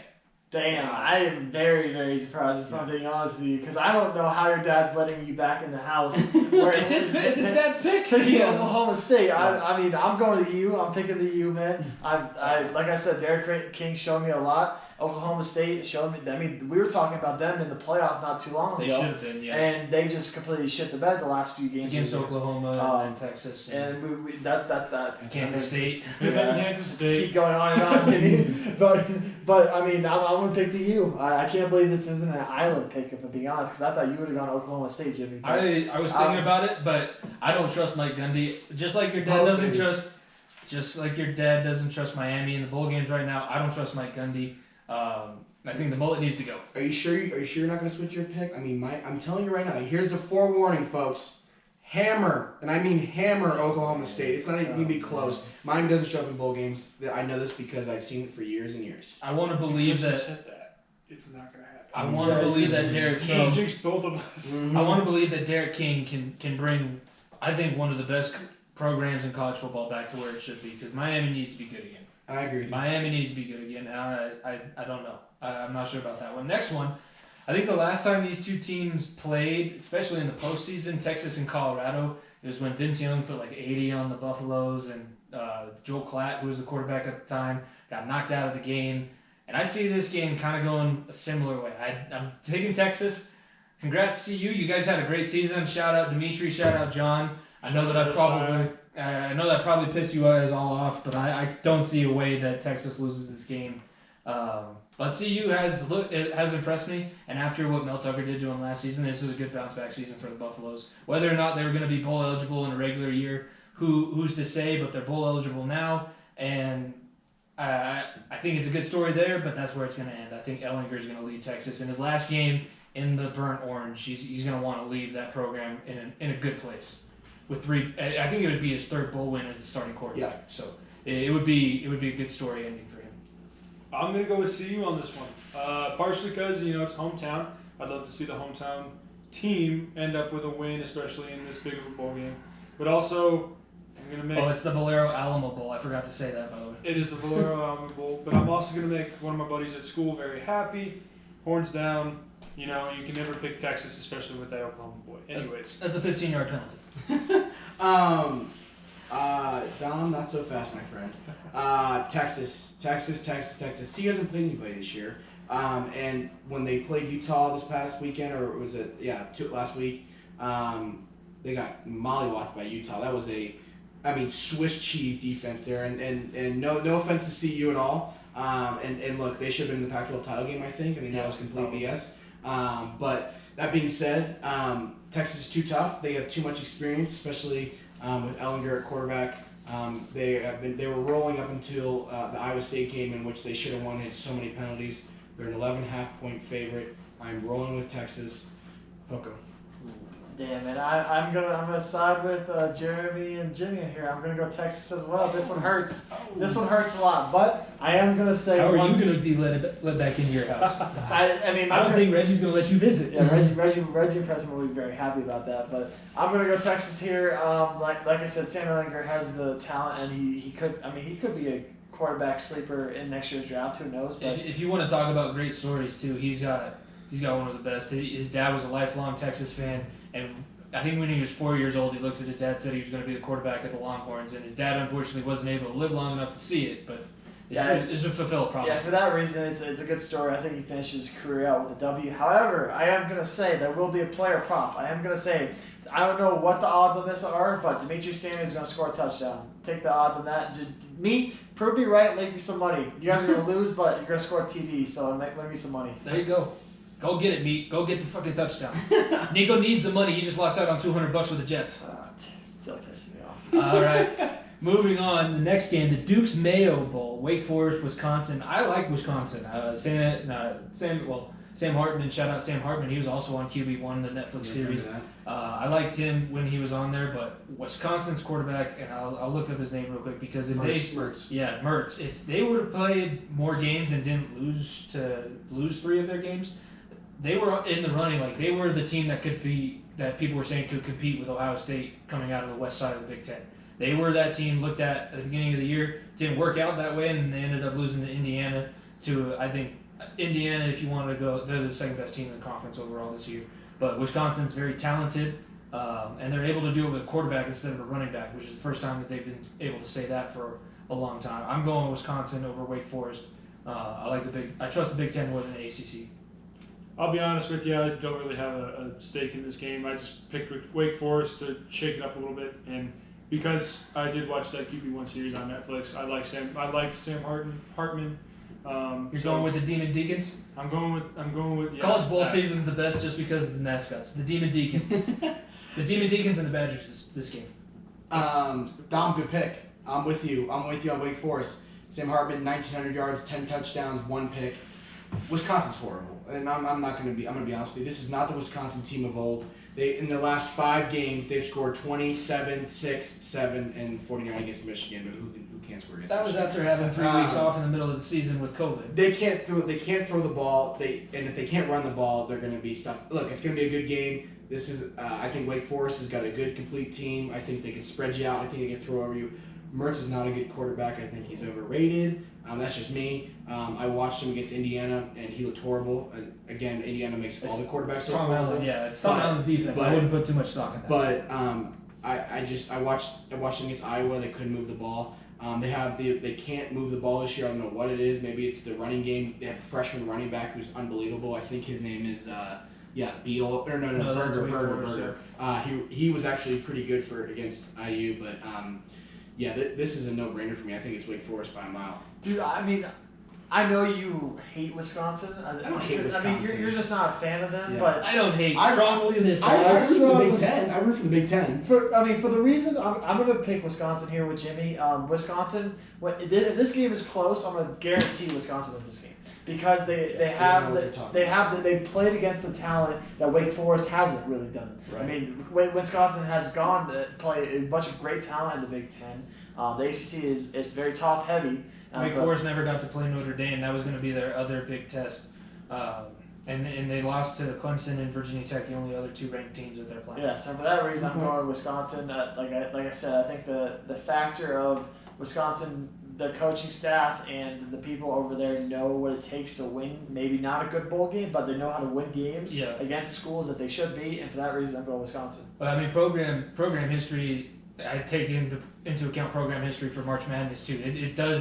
It's if you've been in the postseason, if your program is consistently in the postseason, it's a big X factor, and Wisconsin's been that. Wake Forest is not. Yeah. I think Hartman will be able to win a bowl game by the time he's done at Wake Forest, but it's too early. He's a little bit too young, a little bit too inexperienced. But both, I mean, in this game, both quarterbacks are inexperienced, so this is a toss-up. I think it really is, but I think Wisconsin pulls it out. I will say if Wisconsin can be Wisconsin and control the clock and manage, Wisconsin can beat Wake Forest. I'm saying if Wisconsin can be Wisconsin. I misheard you. That's my fault. And run the ball and manage the clock and control the tempo of the game, then yes, Wisconsin does take this. But I'm not going against my pick, Wake Forest. I'm just saying if things happen the way that I think that they might with Wisconsin and their running game, then yes, Wisconsin takes it. Wisconsin couldn't score against Cherry Creek, I'm telling you right now. Okay, That's a bold statement. on that. One of Cherry Creek's best defensive players is going to Wisconsin. Interesting. Al Ashford. Yeah, shout out Al. All right, now moving on. Florida, Oklahoma, first top 10 matchup of bowl season in the Goodyear Cotton Bowl. That's a good one. Gators and the Sooners. Who? I'll start because I've been starting. I'm going Oklahoma, but I am not sure. I'm going Oklahoma mainly because of Lincoln Riley. I trust Lincoln Riley more than I trust Florida's coaching staff. And Oklahoma, if they're not in the playoff, they do pretty well in the postseason. So I'm putting my faith in Spencer Rattler. I'm probably going to regret that, but I'm going Sooners in this one. I am going Florida, partially because I hate Spencer Rattler. To me, he is way too cocky for anybody for me to get on his train. Okay? He also pulled a Cam Newton in high school, by the way, stealing laptops. That's why he was. Oh, I have some fun stories. That finally came out. Okay, that. I didn't know what the whole story was, but I knew that he was suspended and all that different stuff. But I'm going with Florida, partially because in the SEC championship game they only ended up losing to Alabama by 6, even though Alabama did dominate that game. The score was close, but I think Florida takes this over Oklahoma. Dom, good pick. I think Trask is going to be too much for that Oklahoma defense. They also have a receiver in Tony for Florida who was unbelievable against Alabama. I mean, that guy's really dynamic. Oh, reminds me of like an old Percy Harvin. Kadarius Toney, yeah. I would say, I mean, who's the guy, the West Virginia, who never really worked out in the pros, but it's similar. Yeah. Kadarius Toney, if we do, the same thing that you said with Devonta Smith, he could probably score anytime he has the ball in his hands. He dynamic player. I think the Florida game against LSU was a fluke. Whoever threw the shoe is an idiot. But we won't get into that. But look, Oklahoma's a good team. I just don't think they've seen the speed that Florida has. I think Florida is a very quick team. And honestly, if they didn't, Florida doesn't lose LSU, we're arguing why A&M and Florida are not in the playoff. I think Florida's a damn good football team. They have a great head coach in Dan Mullen. Don't get me wrong, Oklahoma's a great program also. Both are, heavyweights here in the college football. But I just like Kyle Trask. Yeah, I'm going to go Kyle Trask here too in Florida. I mean, going back on the Spencer Rattler thing, I got a chance to see him in high school because he did go to school down there in Arizona, and he went to one of the bigger schools. Pinnacle. Yeah, Pinnacle, and a couple of my friends and I went to a game, and he had some other problems with banging his girlfriend in one of the classrooms. So there's another thing that you didn't know about that I knew from inside He got sources. suspended? I thought, wait, hold up. He got They were suspended. denying that in the Oh, show. no, they weren't denying. Oh. I thought something like that. Oh, trust me. There was the same school. What a clown. It was the same school Niko Mannion went to. He was one of the top recruits out of Arizona. He's now on the Golden State Warriors. Yeah. He was drafted this past couple weeks ago, but he's been a problem. And Kyle Trask, like we said, is one of the best quarterbacks coming out of this draft class. Although it is Trevor Lawrence, 50 feet of crap, and everyone else, but he is one of the best quarterbacks in the draft class. So for that reason, I'm gonna go Florida as well. And Jimmy skipped over Iowa, Mizzou, so let's jump back into that. Let's jump back into that one. Yeah, Iowa, Missouri. This is I still don't understand why Missouri's in the SEC. It makes no sense to me. Iowa, they're just consistent. They're always very tough. Sometimes they can compete for conference championships, and when they were in the conference championship last, that was a hell of a game. I believe it was. I think they played against Michigan State that year. But I'm going Hawkeyes. Missouri, the only good thing that they can say about themselves is that they had Drew Lock, and right now after Saturday that didn't look so good. So Hawkeyes big over the Tigers. How about Michael Porter Jr. as well? Okay. I agree 100% with you, Jimmy. If you watched on YouTube, you saw me get excited right before I started talking about this because my buddy is actually on the ESPN website with some stats. But I agree. I think Missouri should not be in the SEC. I think everybody can see that, and it's no surprise that we're saying that. But I definitely think Iowa takes this one big over Missouri. I'm more with you guys. We're all the Big Ten. Iowa, they were dominant in just about every single Big Ten game they played. They were going to be playing Indiana in one of the games. I think it was the championship matchup, but they got canceled. So Hawkeyes over, big. Let's go. We'll jump ahead now to the. My bad. Damn, man, I'm the co-host and I'm getting shafted. I'm not trying to. I'm going Iowa too. I mean, shout out Luke Garza though in Iowa basketball because he's a stud over there. But I'm going Iowa too. They're more established. Mizzou, get out of the SEC.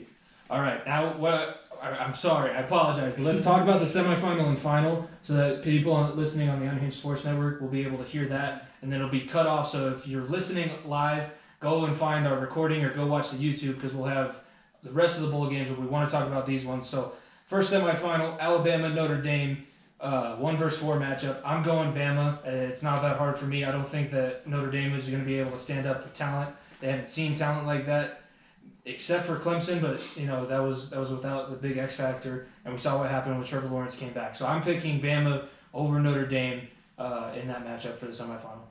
I'm also picking Alabama over Notre Dame. Like I said earlier in the show, it doesn't matter how suspect your defense might be, talking about Alabama, if your offense can score and score again and score again. And I feel like that's exactly what's going to happen, especially against this Notre Dame defense. Now, the only X factor would be is if Notre Dame's quarterback, I always forget his name. Ian Book, there we go, does come and play lights out like he did against Clemson in the first game. But that's a big what if, especially when you're playing somebody like Alabama. I hate to pick this team, but I'm going to pick Alabama also. I just think they're too much Bama. They just have their offense is too much. That being said, Bama's now a 19.5 point favorite. When they first came out, it was 17.5. I think it's a lot closer than people think. I think Notre Dame's out to prove somebody. I see it by 10, but I think Notre Dame is going to be right there. I don't think it's going to be a blowout like a lot of people think.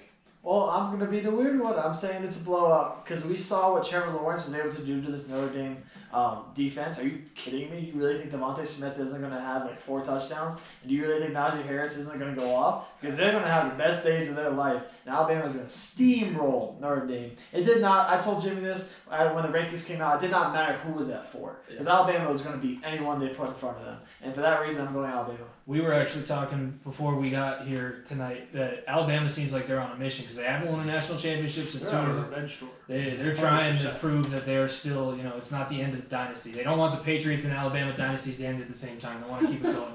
Other semifinal. If the Patriots and Alabama dynasty end at the same time, it might actually be the end of the world. Who knows? Next semifinal game, Clemson, Ohio State, rematch of last year. I'm going Clemson in this one. I think that Ohio State, last year was their best chance to beat Clemson. They matched up a lot better with them last year. This year, I think Ohio State got worse. Clemson, they're worse than they were, but Brent Venables still has that defense going in a good direction. And if it wasn't for their star quarterback getting COVID and not being able to play, I think they're undefeated and they look a lot more dominant than we probably remember them over the past couple seasons. But the ACC championship reintroduced them, so I'm going Clemson over Ohio State. Sorry, Jeremy, but I can't go against the Tigers. I'm also going with Clemson. I think Trevor Lawrence has a day against Ohio State. Even if this is one of the gunslinger things, I bet you he throws for 300-400 yards, something like that. So yeah, I'm going Clemson over Ohio State. No shock here. I'm taking the Buckeyes. Not even close. Buckeyes win in a close game. I think this is revenge season for them.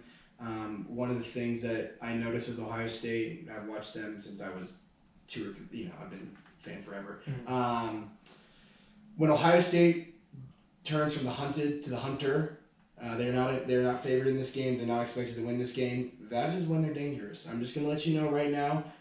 Not a lot of people are picking them, and I will say that people are like, well, Ohio State, they've struggled. they will show up to this game. And I've noticed this. I follow a lot of Ohio State insiders on Twitter, and I watch a lot of videos of insiders of Ohio State. There's 2 games that they had on their schedule. Was Michigan, obviously canceled, and then they were praying to get Clemson. Who wants to play? Like, who wants praying to get Clemson? I mean, think about that for 1 second. They're going to be out for blood. They're going to throw all over Clemson's defense, and they're going to contain Trevor Lawrence. They learned their lesson last year with Trevor Lawrence running the ball, which is a threat that he used against Notre Dame. He used his legs more than he used his arm. So I got the Buckeyes in a close one. Go Bucks, and hopefully Dabo can shut up about them being 11. I'm going to go exactly with Jeremy. Like he said, I think Ohio State is going to take what Dabo Swinney said, and take that, put it everywhere. Put it everywhere. Yeah. Post that picture everywhere. Dabo Swinney doesn't think you're a top 10 school. Prove him wrong, and why he got lucky that he got Trevor Lawrence, Deshaun Watson, and all those studs. And for that reason, I'm going Ohio State. I think it's a proven game. I think Ohio State gets back on track. Yes, sir. Justin Fields, he's going to be a Jet, unfortunately. But, I mean, the dude can win a few more games in a better color, a better red color. So, I think I'm taking Ohio State here with the upset, and we're going to see a rematch of Ohio State-Alabama, in my opinion. And I think Clemson is going to fall asleep, and Dabo Swinney he made a mistake by ranking Ohio State as low as they were. All right, real quick for the listeners on the network so they can hear who we think is going to win the national championship. Out of my national championship, Clemson, Alabama, I'm going Clemson. Your national championship is also Clemson, Alabama. Who are you going with? I'm going with Alabama over Clemson. Ohio State, Alabama, Buckeyes. Damn, Jeremy. Yeah, I'm going the time. Man, Charlie's going to get himself a ring, and I hate saying it because I'm not an Alabama fan, but I want Chuck to get himself a ring, so I'll pick Bama. All right, so if you're listening now on the recording, we'll go back and go a little bit more into depth on that. We also have a tiebreaker that I put at the bottom for the pick'em. But now let's go back to where we were. I think we left off. Last game was Iowa, Missouri, so now we're on to... We talked about Florida and Oklahoma. Yeah, we did talk about Florida and Oklahoma. So now we're on to the New Year's Eve games. The Lockheed Martin Armed Forces Bowl, Tulsa and Mississippi State. Tulsa, number 24, runner-up in the American, gave Cincinnati everything that they wanted. I didn't expect that game to be that close, but Tulsa's one of those programs that have turned themselves around a little bit. 6-2 and the top 25 rankings is going to be huge, and they're going to top it off with a bowl victory over an SEC school. I'm going Tulsa, the Golden Hurricanes, to beat the Mississippi State Bulldogs. For me, I'm also going with Tulsa, but mainly just because it's a throwaway game for me. I really don't care for either of these teams, so it doesn't matter to me who wins, but I'm going with Tulsa. I don't know why Tulsa 2.5-point favorite. I'm leaning towards Mississippi State. 3-17. They got Leach as their coach. I forgot. Mike Leach. They are going to throw the ball all over Tulsa. Tulsa's a good team. I mean, don't get me wrong, but I think that they put a lot of their energy into that conference championship game. I see Mississippi State getting fired up for this game, kind of a rebound, and I'll tell you, a lot of people say this is you win a bowl game, carries a lot of momentum into the next year. I don't know why. Vegas has 2.5-point dog for Mississippi State. I'm going to pick them. I'm going with Jeremy. I'm picking Mississippi State as well. The Bulldogs, I mean, when it comes down to bowl games, sometimes you got to go the programs, and this is one of those cases for me. Mike Leach has been in big games. He has played in bigger bowl games, and I think now he's going to have his team ready, and I think they take down Tulsa. I mean, if Mississippi State that beat LSU shows up, Tulsa's not going to have a shot. Oh, yeah. But Mississippi State hasn't looked that good since that Week 1 matchup, so it's a little bit of recency bias for me in that one. Next game, the Maction champion, Ball State. I think they have a Hawks. Ball State something. They go chirp. Cardinals. Ball State Cardinals. Chirp, chirp. Ball State. They won the MAC this year, beating Buffalo in a wild upset. Going up against the Mountain West Conference champions, San Jose State, also coming off a huge upset in their conference championship, beating Boise. I'm going with the Spartans. San Jose State 7-0, and I think that this is the year that they can finally win a bowl game. And maybe some teams will put an asterisk next to how this year went, but I think San Jose State can look at this, say we won our first conference championship, we won a bowl game, we finished the year undefeated, and we beat some good teams on the way. I think that that's what they're going to try and finish out this year for. Ball State, I think similar reason, they just spent everything they had in the conference championship game to win that. I don't know if they can catch lightning twice. I'm going with Spartans. I am also going with San Jose State, mainly just because the last few years they've been really dominant in the Mountain West. So thinking about that, I think San Jose State takes this one. With you guys on this one, San Jose State, Nick Starkel, 1,900 yards, 16 touchdowns, 4 interceptions on the year. Good wins over Hawaii, who's in the bowl, over Nevada, who's in the bowl, Boise State also, and pretty dominant wins, winning by multiple touchdowns. I think San Jose State is trending in the right direction, 7.5-point favorite, and I am taking them. I'm going to be the outlier. I'll go Ball State here. I'll pick the action. I'll pick the absolute chaos. San Jose State, I mean, like I said, I don't really watch either of these teams. Well, I mean, if you wanted to watch a San Jose State game, you got to stay up till 2 o'clock in the morning. Yeah, exactly. So I'm going to go Ball State for the reason everyone on the Unhinged Network likes them, or there's a bunch of Ball State fans on the network, so I'm going to go Ball State. Your buddies at the reserves might not like you're picking against NorCal. San Jose State's pretty close to Sacktown. San Jose State, by the way, ranked 22 in the country. Good for them. They've had a great year. Next one, AutoZone Liberty Bowl. We had our first mix-up. Tennessee decided to opt out of bowl season. At this point, ESPN says West Virginia and Army are playing an AutoZone Liberty Bowl. Army gets a bowl game. They weren't going to have one because they didn't physically have an opponent. Everybody else had already been matched up. And I'm glad that they're going to be able to get a play because at a military academy, these guys, we mentioned it before, these guys aren't going to the NFL right away. They're not going to have a chance to play football for quite a bit of time. So finishing with a bowl game, finishing with a bowl win, something they like to do. And I mentioned it earlier, they just beat Houston 2 years ago, 70-14 in bowl season. I like Army in this one. No matter who they're playing, I was probably going to pick Army, but Army over West Virginia this year is easy for me. Black Knights. I completely agree. I think Army, especially running their offense, I think they're going to control the clock. I think they're going to be able to chew up some yardage. And being able to do that, especially in college, basically, statistically, you should win. Mm-hmm. So I'm going to take Army over West Virginia in this one. I'm with you guys on this one. I think Army is going to be fired up for this game because they should have been in the bowl and they didn't get one, and I think they're going to be ready to go. One of my favorite things about this bowl, listen to this. West Virginia's quarterback, 2,400 yards, 13 touchdowns, 3 picks. Army's quarterback, 158 yards, 1 touchdown, and 3 picks. So that doesn't tell you what kind of team Army is going to be. West Virginia's going to have trouble lining up on that triple option. Army does not throw the ball very much. I wonder if there's an over-under how many passes are going to be thrown by Army in that game. 3. 3 maybe. That's pushing it. That's pushing it. No, that's like Army in a big one. I'm guessing 3 only because it's a bowl game and they might throw something random out there. You never know. Yeah, that's Army for me in a close one. They looks like they are the kings of close games. Last 3 games they won by 1, 15, 3. So well, I'm going to agree with the table here. I'm going to go Army too. I think this is another game. Pound the under. There's a reason. The reason why Army's in close games is because it's not like their defense is stopping anybody. The offense just takes up way too much time. Their offense is their defense. Their offense is their that's what it is. defense. So I'm going to go Army here to because I mean they deserve to be in a bowl game. The fact they weren't originally was absolutely ridiculous. They were 9-2. They deserve to be in a bigger bowl game, but I have them taking down West Virginia. Yeah, I don't disagree with anything that was said. And by the way, Army, it was in 2016. They had 1 game where they didn't throw a single pass. So it's not like they don't do that often. The offensive line hates when their offensive coordinator calls a pass play. It's a military academy. You literally are taught not to jump off sides and to move forward. Yeah. Half the time, if you're a center playing at the military academy, I only know this because I was there for a little while. You're cutting the middle linebacker almost every single play. You're staying as low as you possibly can, and you're moving the damn line of scrimmage. That's the game plan. It's tough to game plan for the for defense of West Virginia. Bowl game practices are ridiculous anyways. Bowl game practices where you have to learn how to defend a triple option, even more ridiculous. Yeah. Next game, the Mercari Texas Bowl, Arkansas and TCU. TCU, they've been frisky in some matchups, and Arkansas, I can kind of say the same thing. They Arkansas outdid my expectations. I didn't think they'd win a game. They won 3.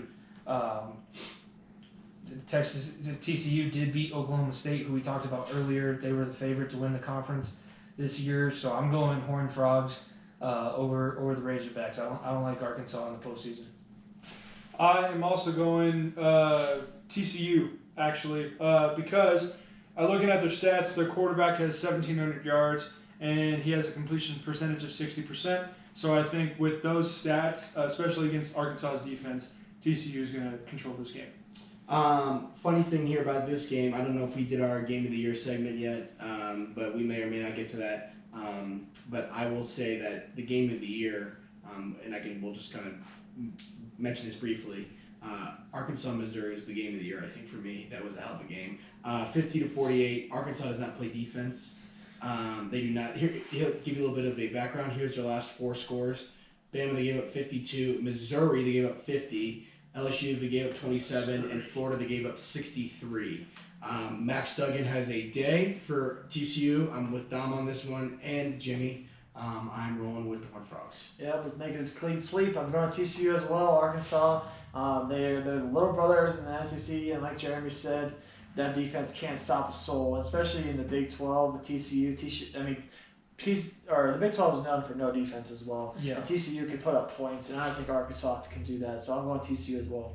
57.5 over under, bang the over. Bang the over. Big 12 schools love to score points in the Yes, they postseason. do. The next game that we have to talk about, Chick-fil-A Peach Bowl, Georgia, number 9 in the country, and Cincinnati, number 8, the Bearcats. They won the American, and we talked about it earlier in the episode about the rankings. So we've kind of talked about Cincinnati quite a bit. We talked a little bit about Georgia, how they probably should have had an extra game. The SEC could have helped them out a little bit, and that's all said and done now. I'm going Cincinnati because for the same reason I thought UCF was going to pull the upset against Auburn when they did. I think that they're just trying to prove they're playing for more than just their own program. They're playing for all of the teams not in the Power 5 conferences. They're playing for the AAC, the Conference USA, the Sun Belt, all of those schools. And if we want to start taking these other schools legitimately, Cincinnati's got to win. So I'm putting the pressure on the Bearcats. I'm going Cincinnati over Georgia.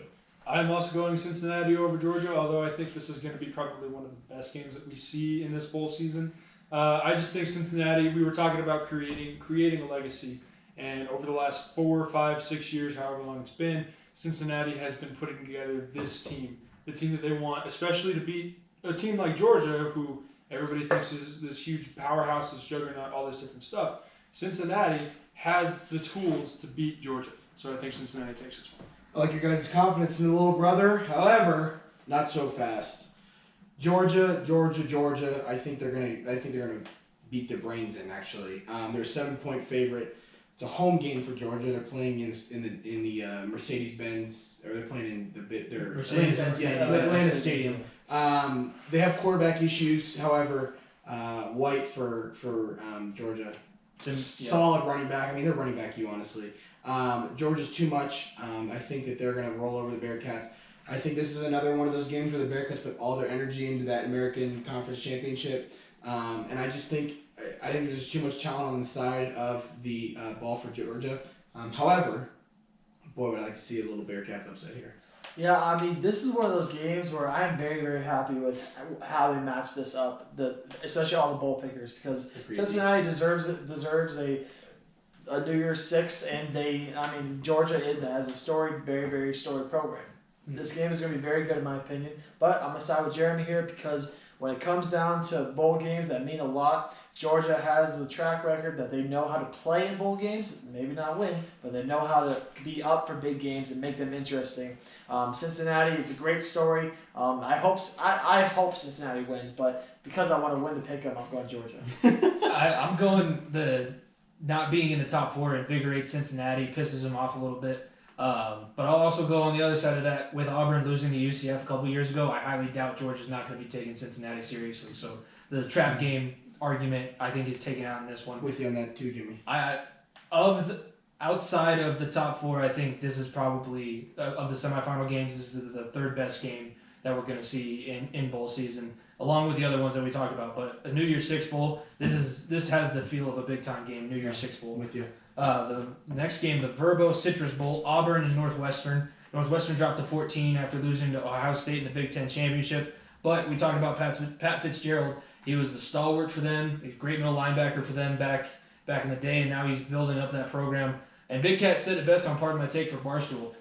Northwestern's not a surprise that they're good anymore. They're expected to be good. When they beat Wisconsin, he was pissed off that people were saying, oh, Wisconsin lost to the little brother. Northwestern's not the little brother in the Big Ten anymore. they can be that contender coming out of the West for the next few years. Pat Fitzgerald's that good of a coach, and their defense is always going to be able to keep them in games. Their offense was pretty good this year with their quarterback. He's got a lot of experience, but Northwestern's defense, where they make their money, I'm going Pat Fitzgerald and the Wildcats over Auburn.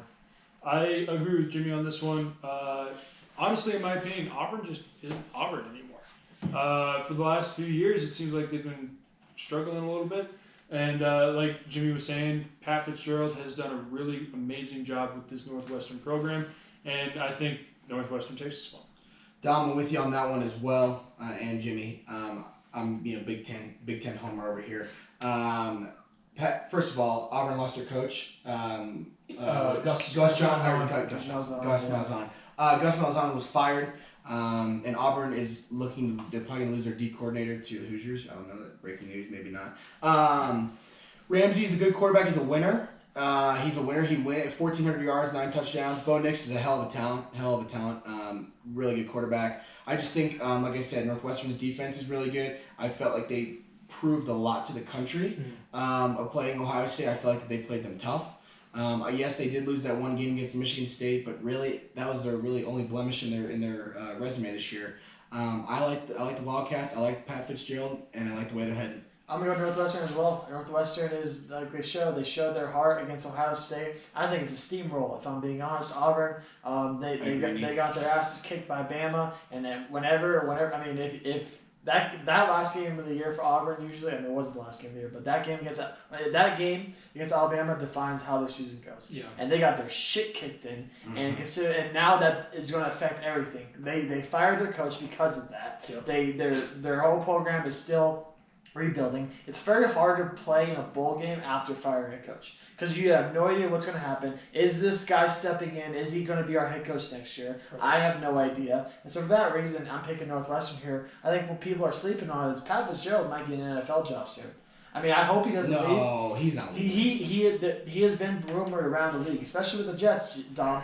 Especially with the Jets. I would love for that is a possibility. But his name coach. has been brought up possibly for NFL jobs, and I don't hate it all because he is a culture changer. Yeah, and 100%. He's done a great job. I hope he doesn't leave because he's built that program up from the bottom, very similar to what Tom Allen has been doing. But it's a possibility that we got to think about for sure. Think about the shoes that you'd have to fill if you're taking over that program from Pat Fitzgerald, but also think about the program that you're taking from Pat Fitzgerald. Yeah. He built that thing from the ground up, yes, but he put it in a place that somebody else can come in and take it and just keep running with it.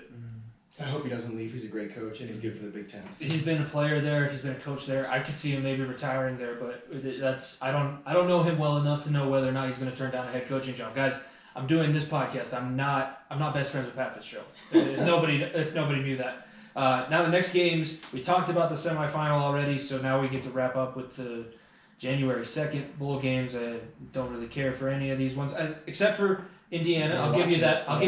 Hold up there, buddy. Watch it. I'm sorry. I did not mean to disrespect the Hoosiers. I love Tom Allen, best coach in the country.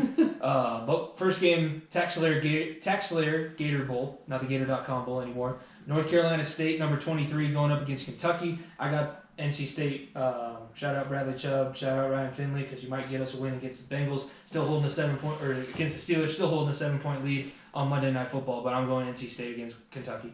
I'm going Kentucky mainly just because Nick Scalzo is the quarterback over there, and really this is another game that I really don't have a huge stake in. So Kentucky, I'm with you, Dom. I think I might take. I don't like Kentucky at all. I really don't like Kentucky basketball. But I just like Kentucky. They had a good win against South Carolina, which I mean, it's a little bit of a momentum booster kind of going in. North Carolina State struggled with Georgia Tech, who was trash this year. At the end, they won 23-13.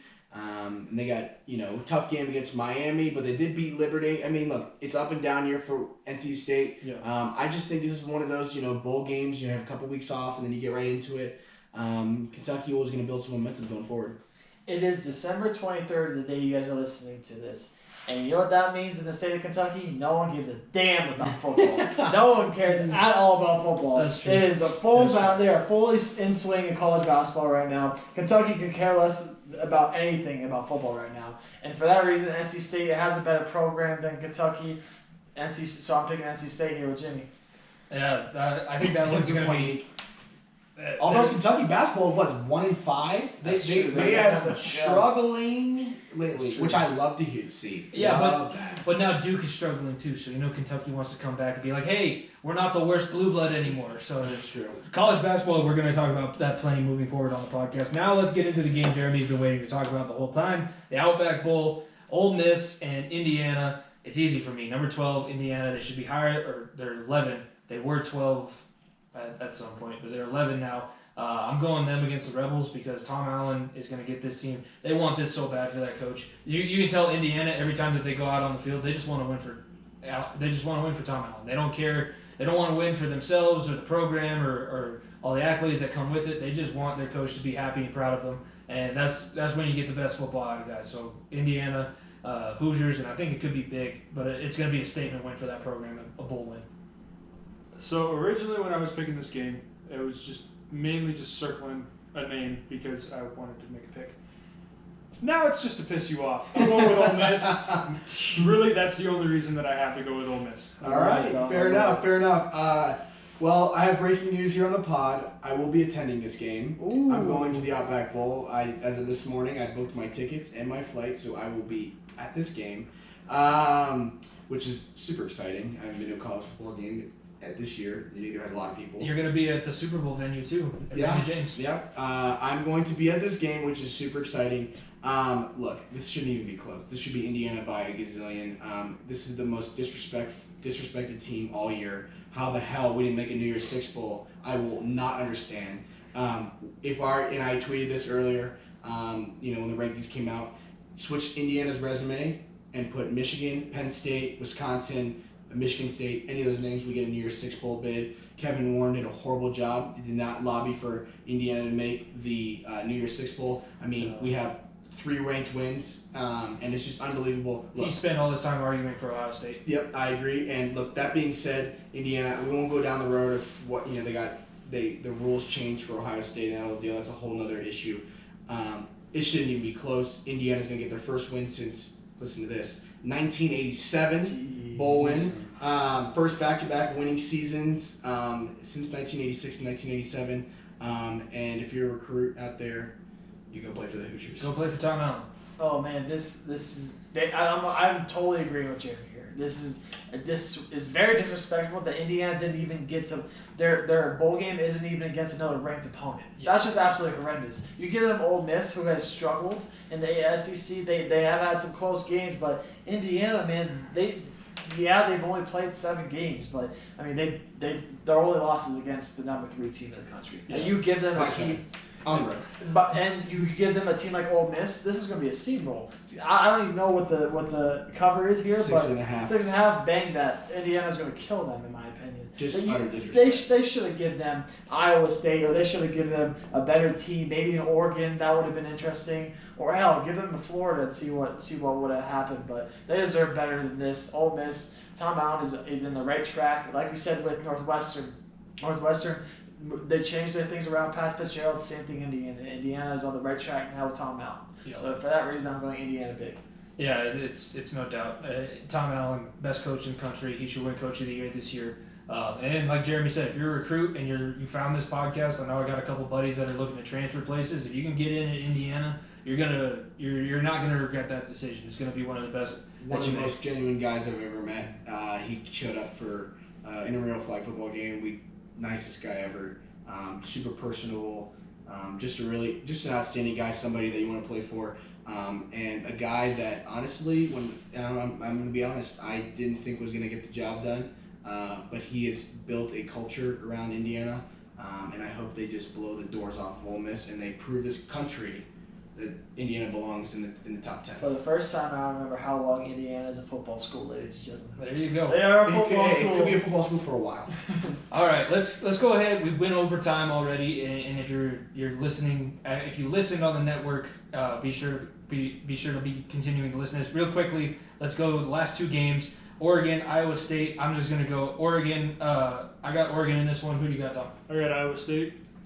Oregon defense. Yeah, I'm going to go Oregon too. Oregon, like it's it's a toss up basically though. So Yeah, and then the last one, Capital One Orange Bowl, number 5 Texas A&M, number 13 North Carolina. I'm going A&M because I think they're going to feel slighted whether or not you agree. But A&M in this one over North Carolina. I'd also go A&M. They probably should have been in the top 4, and I think that's one of the reasons why they beat the hell out of North Carolina. Carolina's got good vibes in this stadium after whooping Miami. I'm going with the Tar Heels. I'm going Tar Heels as well. Texas A&M, in my opinion, like I said, they didn't deserve to be in the top 4. It should have been a different team other than them. So I'm going North Carolina for that reason. The send statement. All right, we talked about every single college bowl game that's going to happen in the next 3 weeks, and what we think is going to happen in the national championship. It's been a long episode, but it's been a fun episode. I know I enjoyed this one. This was awesome. Thank you, guys. Jeremy. Thank you, Dom. Thanks for having me. If you want to follow these guys on Twitter, go ahead, Jeremy. Where can people find you? JR_Feerer. Where can people find you? At Dom Pallotto. And if you're a college football fan, the Big Sky is going to be playing in the winter, so you'll have some D1 AA college football. And if you watch Northern Colorado, that UNC number 63 on the field, you'll be able to see Dom play. Follow the podcast at FEOTB Pod. Like I said, if this is on the network, be sure to tune in to the on-demand or watch the YouTube videos to catch all the stuff that we talked about that wasn't on the network. But Niko, I had a lot of fun. Thanks for talking a lot of football. Yeah, this is a lot of football, man. No kidding. A lot of college football. It's a lot of fun. If you're on YouTube, hit that subscribe button, hit the like button. I mean, we had to go to the table because there's so many of us. There's no way all 4 of us were going to fit on that couch over there. So hopefully, I mean, we've tried to upgrade everything a little bit more and more. We're working on still. We obviously still have our beautiful belt that we're going to hold. Still the number 1 podcast. We're going to hold that belt all 21 and hopefully you Deservedly, well. you guys are doing a great job. So like, subscribe, do all that good stuff, man. Like we said, we're gonna have more specials like this. This has been so much fun.